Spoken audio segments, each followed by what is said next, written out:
majtama'a qaumun fi baitin min buyutillah yatluna kitaballah wa yatadarasunahu fima bainahum illa nazalat alaihimus sakinah wa ghasyiyatuhumur rahmah wa haffat bihimul malaikah wa dzakarahumullahu fiman indah.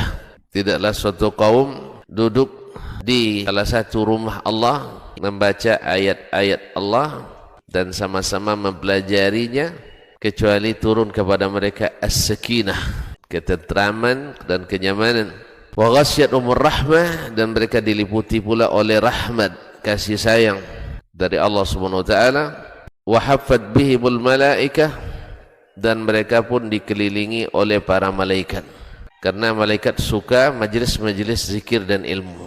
Wa dzakarahumullahu fiman indah, dan Allah akan banggakan sebut-sebut mereka di kalangan malaikat-malaikat yang ada di sisinya, di masyarakat atas. Mudah-mudahan kita termasuk yang sering disebut-sebut di sisi Allah di kalangan para malaikat, dan di akhir majelis ini mudah-mudahan kita pula mendapatkan seperti yang tersebut dalam hadis qudsi, qumu maghfuran lakum, silahkan berangkat meninggalkan majelis ini dalam keadaan diampuni dosa-dosa kalian.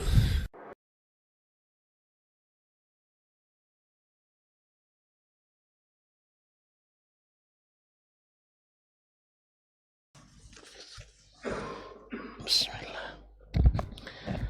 Assalamualaikum.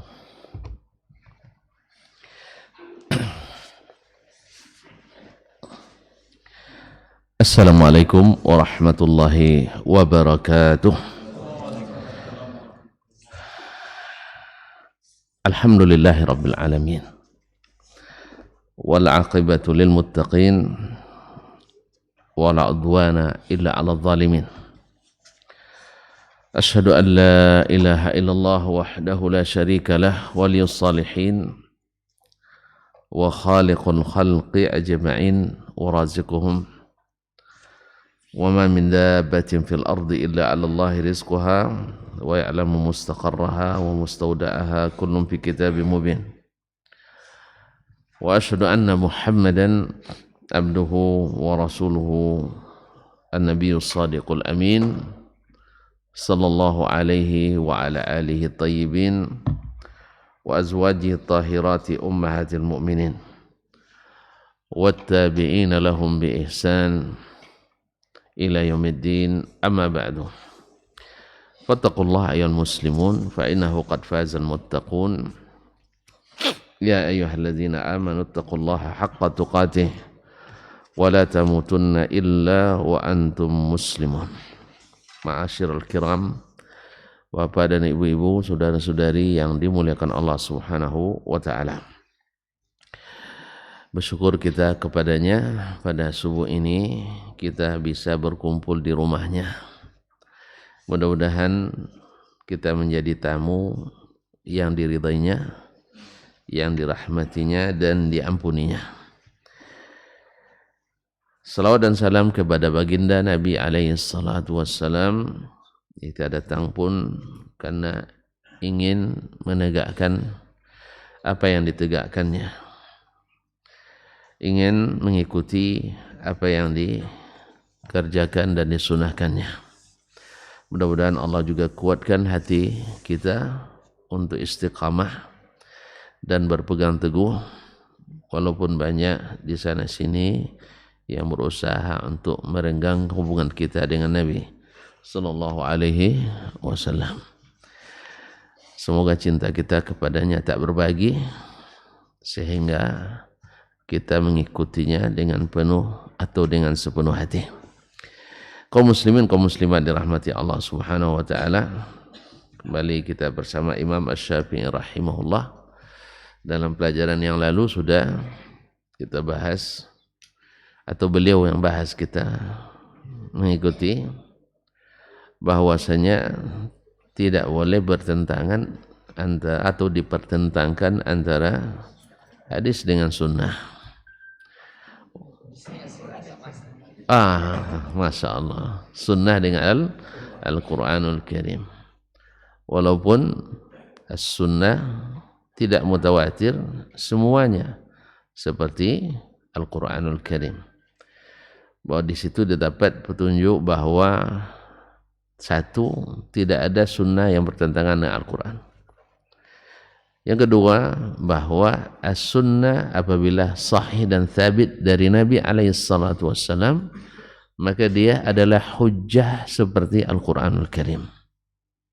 Dia adalah hujjah seperti Al-Quran Al-Karim dalam semua bab akidah, bab ibadah, muamalah, akhlak dan adab. Tidak ada yang menyalahi ini kecuali ahli non sunnah yang punya nama lain selain nama sunnah. Ya, karena ahlus sunnah itu tak ada namanya lain lagi, ahlus sunnah wal jamaah, selesai.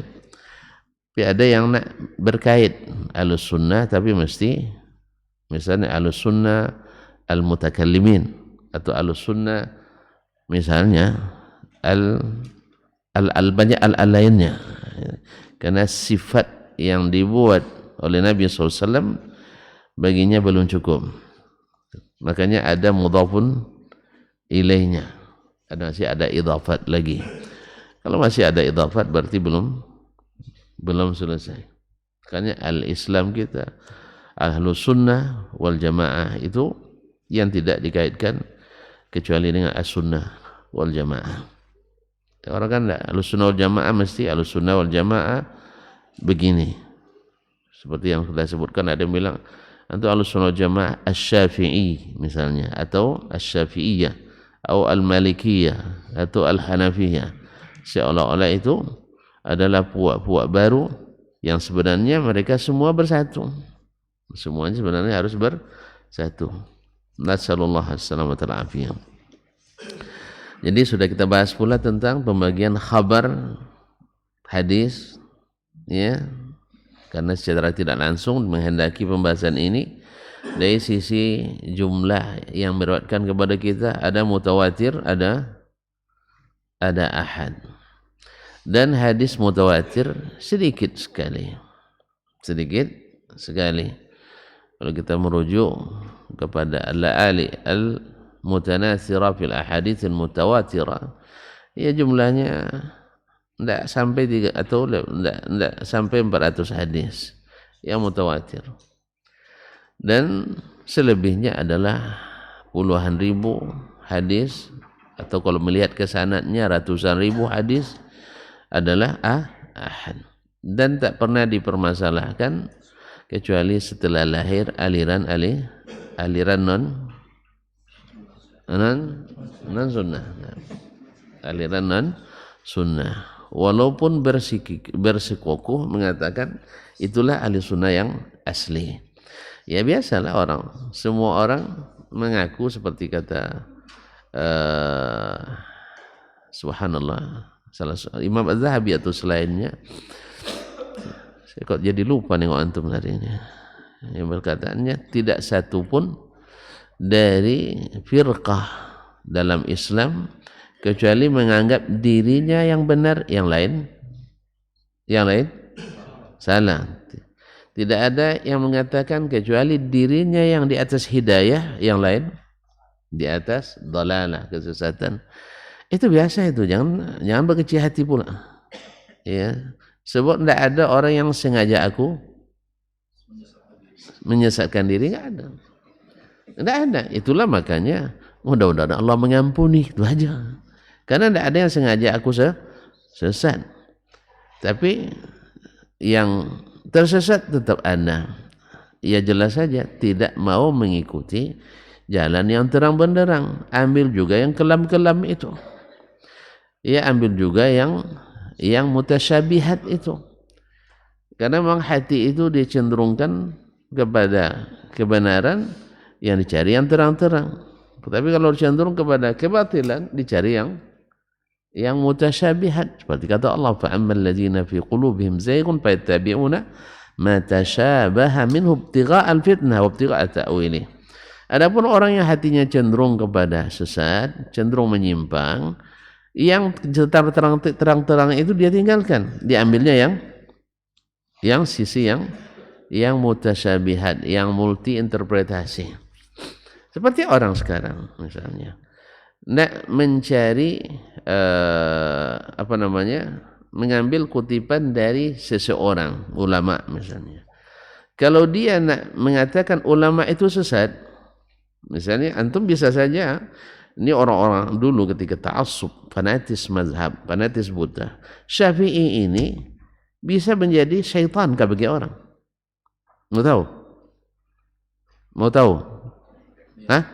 Tapi jangan berubah cintanya, nanti jadi benci sama Syafi'i, janji. Nah, iya, orang mazhab Hanafi dulu, sekarang masih. Ya, dulu pokoknya yang fanatis semuanya, tidak ada yang baik bagi yang lain kecuali yang dia suka. Imam Syafi'i rahimahullah dikatakannya, diriwayatkan dari Nabi SAW bahwasanya sayati ala ummati rajulun ashaddu alaihim min iblis yusamma Muhammad ibn Idris. Akan ada nanti seorang laki-laki dari umatku lebih berbahaya dari iblis, namanya Muhammad bin Idris. Nah, coba bayangkan, siapa yang dibilangnya itu? Syafi'i. Syafi'i dikatakannya lebih dahsyat dari iblis. Tidak tahan pula orang pengikut Imam Syafi'i. Dibalasnya pula, sayati ala ummati fihim rajulun, nah itu rajulun asyaddu ala ummati minasyaitan yunbazu bi Abi Hanifah an-Nu'man. Akan datang pula kepada umatku laki-laki yang lebih setan, lebih dahsyat dari setan, namanya Abu Hanifah an-Nu'man. Karena nama Imam Abu Hanifah Nu'man ibn Thabit rahimahumullah ta'ala. Ada demikian juga dengan Imam Malik. Akhirnya tak satu imam pun yang selamat dari makian dan cacian. Nah, zaman ini pun masih ada. Ya, masih ada. Ya, ada perkataan kita yang sebenarnya mimbabit tanazul, mimbabit apa istilahnya? Babit tanazul. Maknanya kan ada orang mengatakan seperti ini. Kalau seandainya bid'ah itu bawa masuk surga, masuk neraka, biarlah saya dan Umar bin Khattab yang pertama masuk neraka.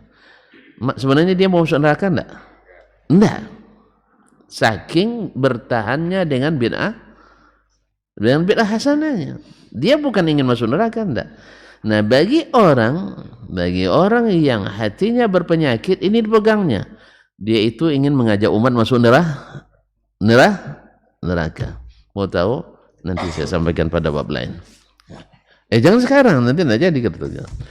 Taib, lalu berkata penanya kepada Imam Syafi'i setelah dia jelaskan bahwa Ahlus Sunnah wal Jamaah berhujjah dengan khabar ahad bila sabit dari Nabi SAW. Yang ini sudah paham semuanya kan? Sebab sejak zaman Nabi orang berhujjah dengan hadis ahad. Di masa tabi'in berhujjah dengan hadis ahad. Di masa tabi'in tidak ada yang menyimpang kecuali golongan menyimpang. Kecuali golongan menyimpang.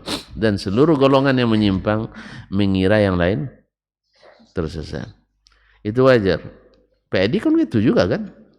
Kita benar, yang lain salah.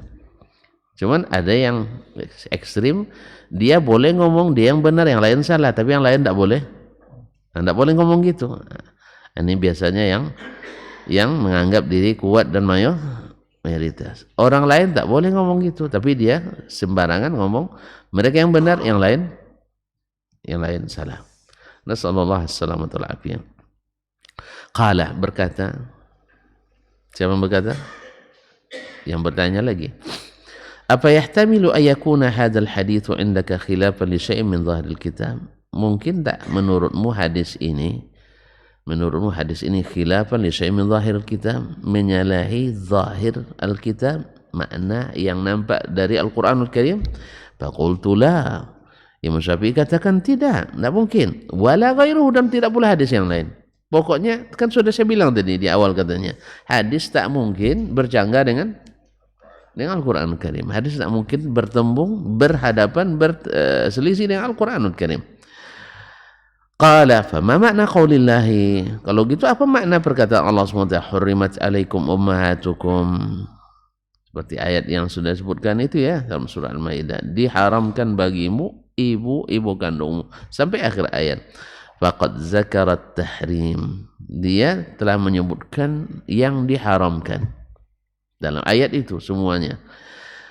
Taib, wa qala, di ujung dia katakan wa uhilla lakum ma wara'a dzalikum, dihalalkan bagimu selain daripada itu, yang 14 itu. Qultu, saya jawab, Imam Syafi'i, zakara tahrima man huwa haraman bi kulli hal. Allah dalam ayat itu menyebutkan yang diharamkan dinikahi di mana haramnya permanen dalam segala keadaan. Mithlil seperti ibu, wal bint, anak perempuan, wal ukht, saudari perempuan, wal ammah, saudara perempuan bapak, wal khala, saudara perempuan ibu, wa banatil akhi, anak-anak perempuan saudara kandung, wa banatil ukhti, saudara kandung dan saudara sebapak atau seibu sama, wa banatil ukhti, atau anak-anak perempuan saudari perempuan kita, keponakan. Ini yang pertama. Wa dzakara man harrama bi kulli halin minan nasabi war radha. Yang kedua, Allah sebutkan pula yang diharamkan dalam segala keadaan dari sisi nasab dan dari sisi sepersusuan. Karena sepersusuan dengan senasab hukumnya sama. Wa dzakara man harrama minal jam'i bainahu, dan Allah sebutkan pula siapa yang diharamkan ketika di koleksi, apa istilahnya, digabungkan, ya, digabungkan. Wa kana aslu kulli wahidin minhuma mubahan ala infirad, walaupun pada asalnya masing-masing bila dinikahi secara terpisah. Tapi jangan salah paham, saya terpisah satu di Bangkinang, satu di Pekanbaru, bukan. Maksudnya dalam satu ikatan. Ya, maksudnya terpisah dalam satu ikatan, bukan di bersamaan. Sudah sebutkan contohnya Pak ya. Misalnya meninggal, lalu ganti tikar ya. Salin tikar atau pindah tikar, turun macam-macam lah namanya kan. Ya, ganti tikar. Habis itu nikah dengan misalnya neneknya. Kenapa tidak mau sama neneknya? Ada yang dia dengan neneknya umurnya beda 2 tahun, Pak. Iya, cucunya lebih tua dari neneknya. Tidak pernah jumpa. Atau bedanya 20 tahun cuma dengan neneknya. Bisa enggak? Kalau enggak bisa, ini barang konkret ini. Sesuatu cerita nyata. Teman istri saya di Madinah. Umur 9 dia menikah. Umur 10 beranak, perempuan pula. Umur anaknya 9, berarti 19 tahun umurnya. Nikah lagi anak perempuan itu, punya cucu lagi. Berarti dia dengan cucunya berapa beda? 20 tahun. Nah, andainya misal ya, menikah cucunya, cucu yang ini menikah nanti tiba-tiba meninggal. Neneknya masih, kalau umur neneknya tadi, cucunya tadi 40, umur neneknya berapa? Kan masih bisa nikah tuh. Masih. Kalau sempat meninggalnya umur 25, berarti umur neneknya 45, masih bisa nikah. Itu misal ya. Atau yang sering kan ke bawah ya. Yang sering ke bawah. Misalnya menikah dengan adiknya, ya, atau dengan eteknya. Kadang-kadang ada lebih tua keponakan dari ada. Alhamdulillah. Jadi kaum muslimin dan muslimat dirahmati Allah SWT, yang seperti ini ya pada asalnya boleh, tapi ketika digabungkan tidak. Qala berkata wa uhilla lakum ma wara'a dzikrikum, lalu Allah berfirman dihalalkan bagimu selain itu. Ya, selain yang disebutkan. Yakni bil halil lati ahallaha bihi. Tentu saja maknanya ini dikaitkan dengan keadaan di mana keadaan itu membolehkan dia menikahinya. Jadi bukan segala keadaan. Ala tara, tidakkah kau lihat anna qawlahu, bahwa perkataannya wa uhilla lakum ma wara'a dzalikum, ia halalkan bagimu selain yang disebutkan yang 14 itu, bimakna ma ahalla bihi, dengan makna apa yang dihalalkan. Lianna la anna wahidatan minan nisa, bukan maksudnya seorang wanita halalun bighairi nikahin yasih. Bukan maknanya seorang wanita itu halal tanpa nikah yang sah. Nah, padahal dia katakan wa ahalla, dia halalkan, tapi tentu saja dengan keadaan yaitu dinikahi dengan nikah yang sahih. Wala annahu yajuzu nikahu khamisatin ala arba'. Demikian pula tidak boleh dimaknai mentang-mentang dihalalkan selebihnya berarti boleh menikahi yang kelima setelah menikahi yang 4, juga tidak boleh. Itu maklum bidarurah. Wala jam'un baina ukhtaini, dan tidak pula menggabungkan antara dua perempuan yang bersaudara. Wala ghairu dzalika mimma naha anhu, dan tidak pula selain itu yang dilarangnya. Berarti ma'asyiral kiram dirahmati Allah, memang ayat bermakna zahirnya umum tapi ditakhsis oleh hadis Nabi alaihi salatu wassalam. Fadzakartu lahu fardallahi fil wudu'. Kemudian aku sebutkan pula kepadanya sebagai petambah keterangannya kewajiban Allah dalam masalah wudu, kewajiban yang diwajibkan Allah dalam masalah wudu. Wa mashan nabiyyi sallallahu alaihi wasallam alal khuffain, yang mana Nabi sallallahu alaihi wasallam mengusap di atas dua sepatu atau khuf. Wa ma sara ilaihi aktsaru ahli ilmin min qabulil mashi, yang berakhir pada hampir ijma' ulama menerima hukum menyapu di atas dua sepatu. Kenapa hampir ijma'? Karena ada juga sedikit yang menyelisih. Faqala, lalu dia bertanya, afa yukhaliful mashu syai'an minal Qur'an, apakah menyapu sepatu itu berselisih dengan sesuatu dari Al-Quran? Qultu la tukhalifu sunnatun bihal. Tidak, sunnah tak pernah menyalahi Al-Quran dalam segala keadaan. Qala fama wajhu, kalau begitu bagaimana cara mengarahkannya ini?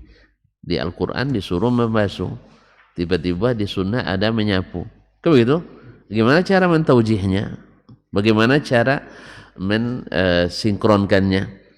Qultu, aku jawab, kata Imam Syafi'i rahimahullah, lamma qala, tatkala Allah berfirman, idza qumtum ila salati, apabila kamu hendak mendirikan salat, faghsilu wujuhakum, maka basuhlah mukamu, wa aydiyakum ilal marafiq, ke tanganmu sampai ke siku, wamsahu bi ru'usikum, lalu usaplah kepalamu, wa arjulakum, dan kakimu. Nah, ini kaki disapu atau dibasuh? Kalau wa arjulakum, basuh, karena dia atapnya kepada maf'ulun bihi, wa aydiyakum. Tapi ada qiraat wa arjulikum, atapnya kepada biru'usikum, ilal ka'bain, sampai ke mata kaki. Dallatis sunnatu, sunnah menunjukkan ala anna man kana ala taharatin ma lam yuhdith faqama ila salati lam yakun alaihi hadzal fardu. Sunnah menunjukkan, kan tadi ayat mengatakan bila kamu hendak salat, sah, dalam keadaan apapun kamu kalau nak salat mesti berwudu, sah, betul? Ini makna yang dipahami. Apabila kalian hendak salat, basuhlah muka, kemudian tangan sampai di siku, kemudian usap kepala, kemudian basuh kaki sampai mata kaki. Zahirnya setiap hendak salat mesti lakukan ini, sah? Tetapi di mana kita tahu bukan setiap orang yang nak solat mesti melakukan ini? Dallati sunnah, sunnah menjadi dalil. Sunnah menunjukkan ala anna man kana ala taharatin, bahwa siapapun yang dalam keadaan suci belum batal wudunya. Ya. Ma lam yuhdits, belum batal wudunya. Fa qama ila shalah, lalu dia hendak salat, lam yakun alaihi zal fard. Tidak wajib baginya melakukan itu. Padahal tadi asal berdiri nak solat mesti melakukan itu. Itu zahirnya. Fakadzalika dallat. Kalau demikian pula sunnah menunjukkan ala anna fardha ghaslil qadamaini, bahwa kewajiban membasuh dua kaki innama huwa, hanya berlaku alal mutawaddi, bagi orang berwudu, la khuffai alaihi, yang tidak memakai khuf, yang tidak memakai khuf. Kalau pakai khuf tidak mesti nih basuh. Jelas? Belum jelas. Ada tambahan lagi syaratnya, labisahuma kamalat tahara, di mana di saat dia memakai dalam keadaan bersuci penuh. Nah, jadi bagi perintah membasuh kaki, sebagaimana tadi bahwa orang yang sedang berwudu, orang yang masih dalam keadaan suci belum batal, tidak kena kewajiban berwudu lagi. Di mana kita tahu? Dari hadis, dari sunnah. Nah, demikian pula sunnah menunjukkan bahwa siapa yang memakai al-khuffaini, dua sepatu, dalam keadaan bersuci, belum batal wudunya, ketika datang masa solat batal wudunya. Jika batal wudunya, ketika pakai sepatu wudunya belum. Ketika pakai sepatu wudunya belum batal. Pas selesai pasang sepatu langsung batal. Kan ada masuk macam itu. Ya, asal sudah wudu nak buang angin. Ya, setengah hari sebelum itu nak buang angin, tak mau keluar angin. Pas selesai wudu buang angin. Kan ada maksudnya. Ya. Entahlah, memang syaitan ada. Ada syaitan nama khinzab yang kerjanya ganggu itu seperti itu. Kaum muslimin dan muslimat dirahmati Allah. Nah, kalau kita selesai wudu, lalu kita pasang khuf. Selesai pasang khuf, batal lagi wudu. Nah, gimana caranya? Wudu lagi, iya wudu lagi, tapi tidak wajib membasuh kaki. Artinya tidak wajib membuka khuf tadi. Cukup basuh muka, basuh tangan, usap kepala, dan usap di atas sepatu. Apa sebab? Setika memakai sepatu tadi sempurna sucinya. Batalnya setelah itu. Dan ini juga diatur juga dalam sunnah, bagi yang tidak musafir berlaku 1 hari 1 malam, bagi yang musafir 3 hari 3 malam, kecuali mandi junub. Kalau mandi junub mesti buka semuanya. Iya, mesti buka semuanya. Nah, kalau enggak selesai. Oleh itu kaum muslimin dan muslimat dirahmati Allah SWT. Berarti di sini sunnah tidak bertentangan dengan Al-Quran. Justru dia menjadi penjelas Al-Quranul Karim, yang menjelaskan ini berlaku khusus, ini berlaku umum. Nah, oleh sebab itu tidak ada pertentangan Al-Quran dan Sunnah. Wa zakartu lahu tahriman Nabi sallallahu alaihi wasallam kulli kulla zinabin minas siba. Kemudian aku sebutkan pula kepadanya tentang Nabi mengharamkan semua binatang buas yang bertaring. Semua binatang buas karnivora yang bertaring. Ya kan ada yang buas tapi tidak bertaring. Ini semua binatang buas yang bertaring. Waqad qala Allah. Padahal Allah berfirman, قل لا أجد فيما أوحي إلي محرما على طاعم يطعمه إلا أن يكون ميتة أو دما مسفوحا أو لحم خنزير fa innahu rijs aw fisqan uhilla li ghairillahi bih faman ittara ghaira baghin wala 'adin fa inna rabbaka ghafurur rahim. Thumma samma ma haram.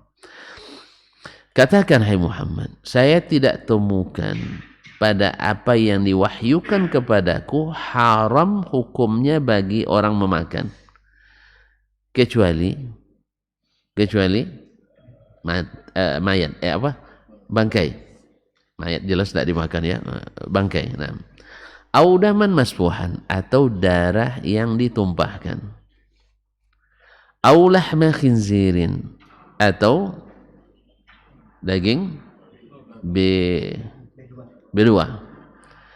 Fa innahu rijs, karena itu semua najis.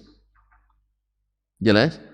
Au fisqan uhilla li ghairillah, atau kefasikan, artinya sesuatu yang disembelih karena selain Allah. Ini kan fisq, kefasikan, dosa.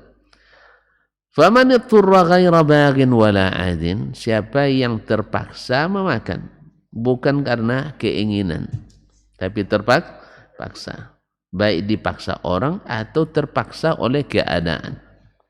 Dipaksa orang kan ada masalah, semoga Allah tidak menguji kita, dipaksa makan yang tidak halal ya, atau dipaksa oleh keadaan, kita dalam kondisi tidak ada lagi yang mau dimakan.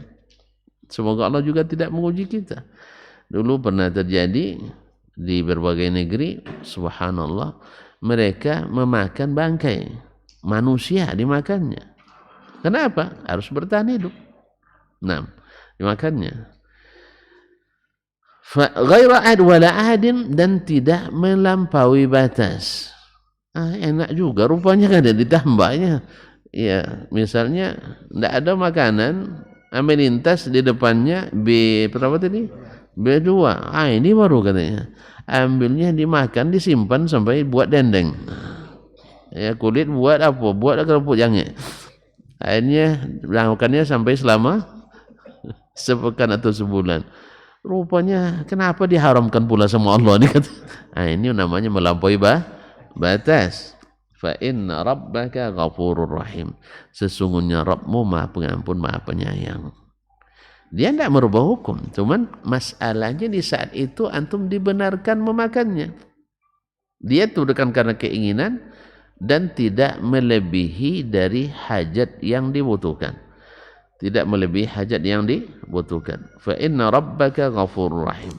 Kalau demikian, Rabbmu Maha Pengampun, Maha Penyayang. Thumma samma ma haram. Kemudian dia menyebutkan apa-apa saja yang diharamkan. Faqala fama makna hadha. Yang bertanya mengatakan, apa makna ini? Qulna, kami katakan, kata Imam Asy-Syafi'i rahimahullah, maknanya tidak berlaku seperti umum. Tadi kan umum saja. Pokoknya selain daripada itu halal, sah? Makna yang diambil dari tadi, tidak ada yang haram kecuali bangkai atau darah yang ditumpahkan atau daging B2 atau yang disembelih selain atas nama selain Allah Subhanahu wa taala, atau diniatkan untuk selain Allah Tabaraka wa taala. Semuanya jadi halal. Semuanya jadi halal jadinya. Makanya apa makna ini? Padahal masih banyak yang diharamkan selain itu oleh Nabi SAW. Seperti tadi, semua yang bertaring diharamkan. Qulna ma'nahu, kami katakan maknanya adalah qul la ajidu fima uhiya ilayya muharraman mimma kuntum ta'kulun.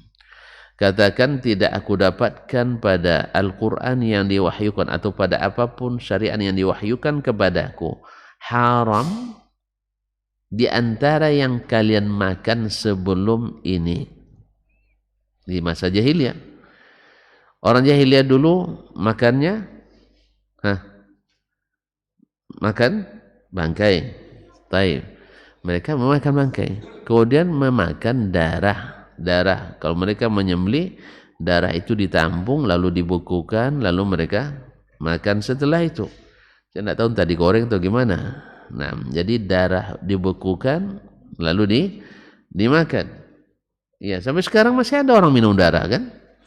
Masih makan darah masih ada.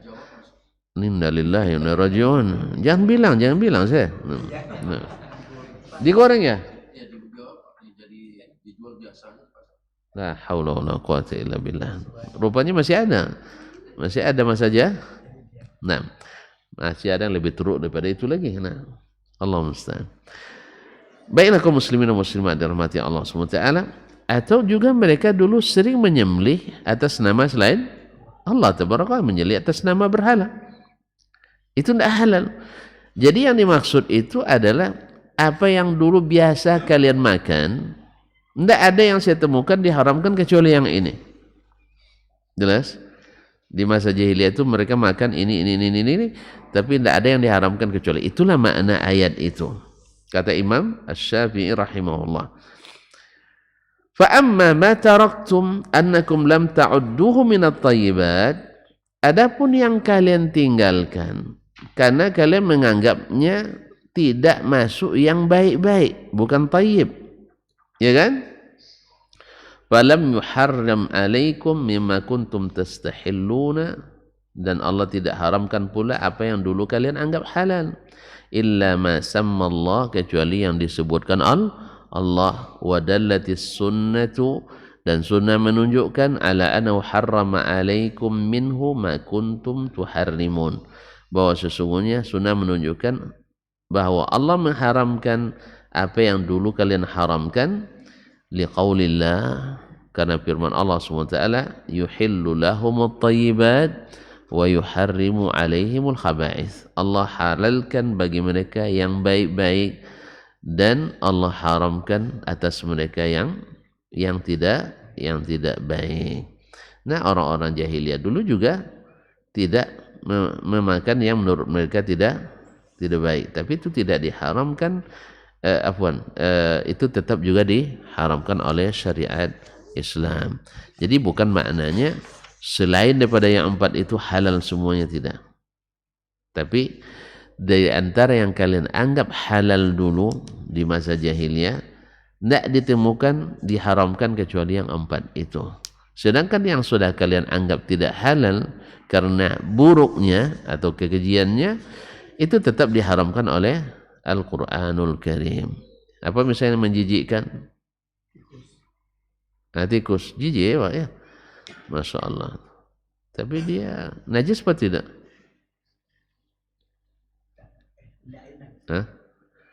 Ikhtilaf. Kalau sempat dia makan makanan kita, masih dimakan lagi? Ya, kecuali yang makan tikus iyalah.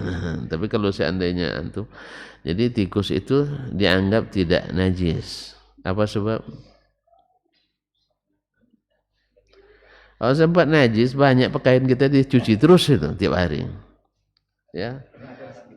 Apa sebab? Berkeliaran. Illatnya sama dengan kucing. Ketika ditanya Nabi tentang al-kucing, tentang kucing, Nabi menjawab, innahum minat tawafina alaikum at-tawafat. Dia adalah yang susah kita menghindarinya karena berkeliaran di rumah kita. Nah, mana yang lebih susah dihalangi berkeliaran, kucing atau tikus? Mana lebih susah, Pak? Ya, tikus itu tidak mau dilarang. Kalau kucing mau berhenti dia. Kalau tikus tidak mau dia pintar sembunyi dia. Kalau kucing paling-paling ngeong kita datang ke kita, maksudnya minta. Kalau dilarang, jangan larang semua masa katanya, minta juga sebagian gitu. Kalau tikus enggak, pura-pura lari dia habis itu datang lagi. Dan dia enggak tahu dia mana yang boleh, mana yang tidak, semua diharungi gitu.